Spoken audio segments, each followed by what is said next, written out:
What is going on, guys? My name is Michael James. I'm a published author and full-time writer, and today we're going to be going over dialogue, and I'm going to be talking about 10 tips that are hopefully beneficial to you about dialogue.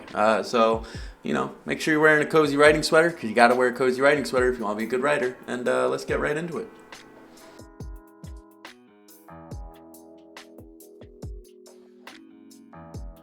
Alright, so tip number 1 is to read your dialogue out loud. Now this is super important if you want to make sure the words are natural and they flow well, and it just really helps to make sure that your dialogue isn't something your reader is going to stumble over when they go through it. So I would also recommend that maybe someone reads it to you, and you can make sure that they're using the right tone of voice and that they understand it well and they pronounce everything correctly and they're not stumbling over anything while they're trying to get through it. Read it out loud. It's going to make it so much easier to catch all of your mistakes or catch where things don't sound right to you, or maybe your reader is stumbling over a certain spot and you know now that it's choppy right there and you want to make it better. So yeah, read it out loud. Tip number 2 is small talk should be brief or cut out completely. Now, there is a place for small talk in writing. If you want to make a scene awkward or show two characters meeting and they're just they're both not comfortable with speaking to each other yet, then small talk works perfectly. But you should also describe in between the lines how they're feeling and why it's awkward and things like that. Especially in like romance novels, if you want to show the two main characters meeting each other and have it be awkward at first, small talk is perfect. Have them have very shortcut lines that are just like, okay, this is a little awkward, and that will get your point across. Now, when you have characters that know each other meeting, rip out the small talk. You don't need small talk in there. You don't need small talk to start a scene or start a dialogue moment between your characters. So either make it super brief or cut it out completely. Tip number 3 is to ask yourself, does this matter? And how do you know if your dialogue matters? Well, you need to ask yourself 3 different questions. Does this dialogue help develop the characters? Does this dialogue help progress the scene? Or does this dialogue have something to do with the plot? Does it pertain to the plot? So those are the 3 things. It either has to develop characters, progress a scene, or pertain to the plot. If it's not doing one of those 3 things, it should probably be taken out of the book. So you might be asking, what if I want to have a funny line in there or a joke, or I want to have these two fight about their finances, but the finances don't really have much to do with the story? You can still have those things if they play a role in progressing a scene or developing the characters. Even if it's not completely connected to the plot, you can still have those. But if you cannot justify that your dialogue has anything to do with character development, like your characters aren't learning from an argument or anything, or they're not growing closer through the humor you have or something like that, or it has nothing to do with the progression of the scene. If it's not one of those 2 things and it's not conversation that pertains strictly to the plot, then you probably don't need it. So I would get rid of it. That's how you know if your dialogue matters in your story. Alright, tip number 4 is a controversial one, but do not make your dialogue realistic, make it impactful. Let me explain what that means before you freak out, but dialogue should not be realistic in the sense that we are awful speakers in real life. We all use run-on sentences all the time, we use fragments all the time, we use the wrong vocabulary very often, we say like and and stutter all the time. We're just bad speakers. We are not good at our grammar, and you don't want your story to reflect that. You want your story to be written properly with structure, and you want it to look like good writing so your reader reads it and likes what they see. You don't want them to see like 5 ums in a conversation, because that's how people talk in real life. Your characters in your story should have a little more intellect than us, in a sense. So make sure it's not realistic to the point that everything's all screwed up all the time, unless you have a specific character that, they don't speak well. That's one thing. If they have a trait where they don't speak well, obviously you should show that. But for the most part, your characters should have intellect and speak well. They should speak properly. But the second part of this tip is that your dialogue should be impactful. So one of the main issues with realistic dialogue is we go on tangents all the time. We talk about random stuff all the time that does not matter, and you do not want your reader to think that your characters are talking about stuff that does not matter to the plot or to the character development or the progression of the scene. If it's not tied to one of those three things, then your reader will not care. So make sure your dialogue is impactful to the reader. That means make it short. That means cut straight to the point. That means that your dialogue has emphasis in it. Think of ways you can make your readers think that this dialogue is actually interesting. Even when there's jokes thrown in there that don't really connect with the main plot, or there's little side stories that characters might tell, make sure that they are connected to the character development so that there's meaning behind these little stories or little jokes or little lines that they say that your reader cares about. And if your reader doesn't care about them, they're not impactful lines, and therefore it's not good dialogue. It's probably a little too realistic in other words. So make sure your dialogue is not too realistic and it's impactful. Tip number 5 is to mix up the voices when you're writing dialogue. If you have a bunch of characters, you don't want to add so many accents and different ways of speaking that it's hard to keep track of them. But at the same time, if you have like 4 main characters, maybe have 1 or 2 of them speak differently. Maybe one has a speech impediment. Maybe one of them is from the South and one of them's from the North. Maybe one of them's from a different country. Maybe one of them is black, one of them's white, and one of them's Colombian, and that will make you have these characters change the way they talk to each other, change the gender, change all kinds of things. Maybe one of them grew up in one place, maybe one of them's first language was Spanish.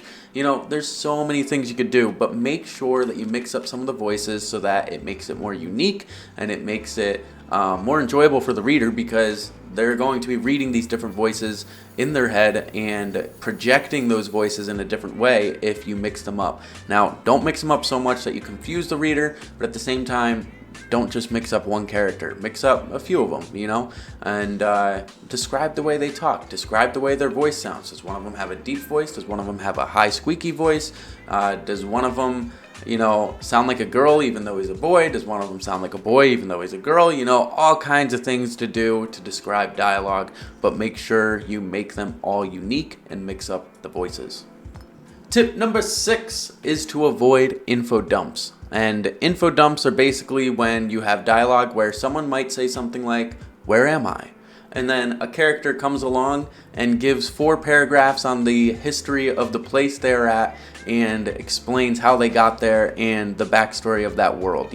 That is an info dump. You don't want to do that. If a character asks, "Where am I?"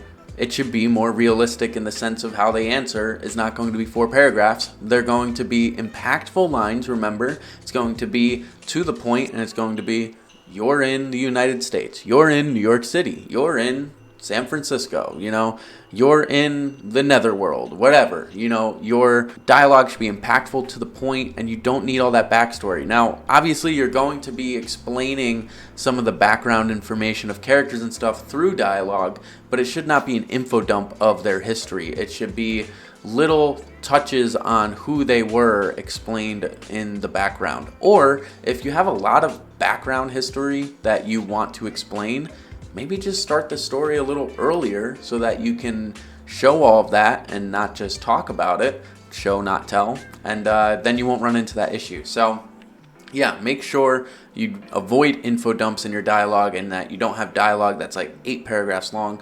There's nothing wrong with long dialogue as long as it fits the character who's speaking and it has reason to be that long. Like I just read the story, The Picture of Dorian Gray, and there's this one character in there named Lord Henry, and he is known for either being super witty and saying fast remarks that are just like puzzling to some people, and he shows his sophistication, or somebody asks him a question and challenges him on one of those remarks he makes, and then he gives a very long paragraph explaining why he backs up his point and proving his point. So that matches his character. It makes sense for him to have those long dialogue lines, but if someone else had a long dialogue line, it wouldn't really fit as well. But yeah, make sure you don't have info dumps in your dialogue. Tip number 7 is that dialogue tags should be patternized or randomized, and you should be doing it purposefully. you should be thinking about what was the last dialogue tag I used, where did I use it, and why did I use it that way? Should I change it? Should I make the next one different? Should I use a dialogue tag in the next line? Think about these things. Some writers follow a pattern where if they have two characters talking and they have them talking for a long time, every fifth line will have some kind of tag explaining if she muttered or she said or she shouted or she screamed.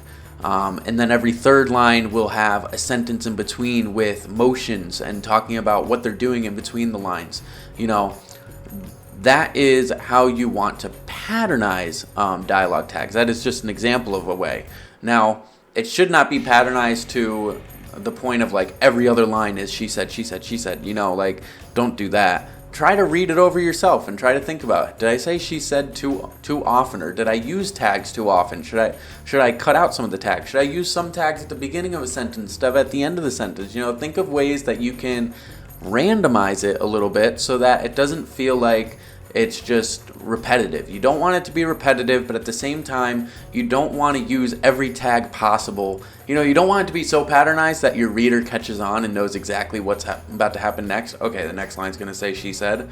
You don't want that to happen. But at the same time, you don't want it to be so randomized that you're trying to use every single tag you can think of, and every single line has a sentence in between and stuff like that.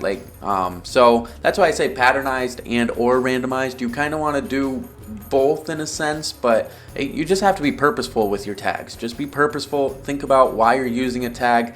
Think about if the tag's necessary, and read it to yourself and see if the tags sound clunky. Is one tag kind of taking away from the impact of a line? So think about things like that. Tip number 8 is to add movement in between lines, and I just kind of touched on this already, but basically, when you're talking, you're not explaining what you're doing to that person while you're speaking to them. You don't say to someone, now I'm going to grab this Coke while I keep talking to you. Let me continue my story while I crack this Coke open and take a sip. You don't explain things like that. But when you're writing dialogue, you should have a sentence in there that says, as he spoke, he crossed the room and grabbed a Coke, or something like that. So make sure that you have motion in between your dialogue, because that's going to keep the story progressing. It's going to add action to the story. It's going to help your reader visualize the scene, and it's just going to help your dialogue be broken up a little bit, and your reader's not going to get bored of it as easily, because they're going to see things in their head going on while the dialogue's happening. Especially if you want to describe how someone feels when they're talking, maybe they're twitching, maybe they're panicking, maybe there's sweat coming down their brow, maybe their lip is quivering while they speak, things like that you should describe so that you can show that there's some action going on in between the lines. Following tip number 8 is tip number 9, and they go hand in hand. Tip number 9 is that dialogue should express emotion. And how do you express emotion through your dialogue? One of the best ways is through the actions that either precede or follow the dialogue that you have going on. So if someone says, I'm angry, that's kind of telling the reader how they feel. Instead, you should have someone say, I'm not going, and then have him stomp his feet, or have him rip at his hair and then say, I'm not going, and that shows that he's angry. There is a better way to show emotions, and it's by not saying it in the dialogue. Don't have your character say their feelings, have them show their feelings while they're speaking.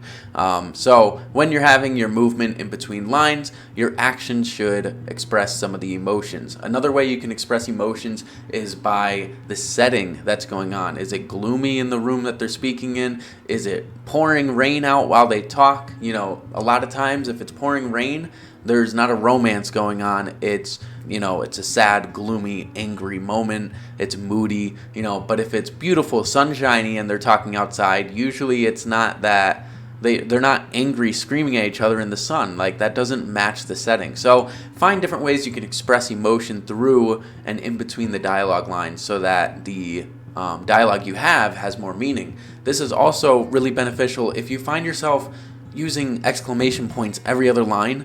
Then instead of using an exclamation point, you can just describe the emotion by showing the action that your character has, and then you don't need an exclamation point. So if you say he started ripping his hair out and then said his line, and he says, I'm not going, you don't necessarily need an exclamation point, or you don't necessarily need "he shouted." Like, your reader already realizes that they're shouting if they're ripping at their hair and stomping their feet, you know? So hopefully that makes sense, but make sure there's emotion being expressed through the dialogue and not just having your characters state how they feel.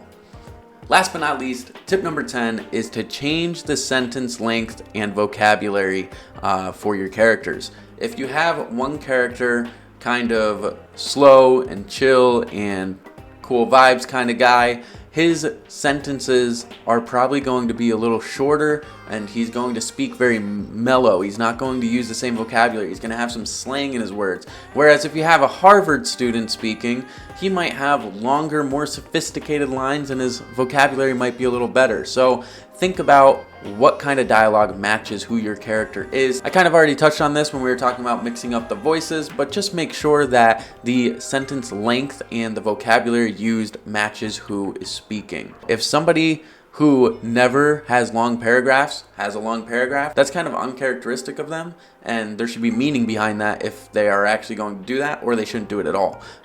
Maybe they were pushed over the edge and now they're extremely angry, and that's what's causing them to go on this huge rant.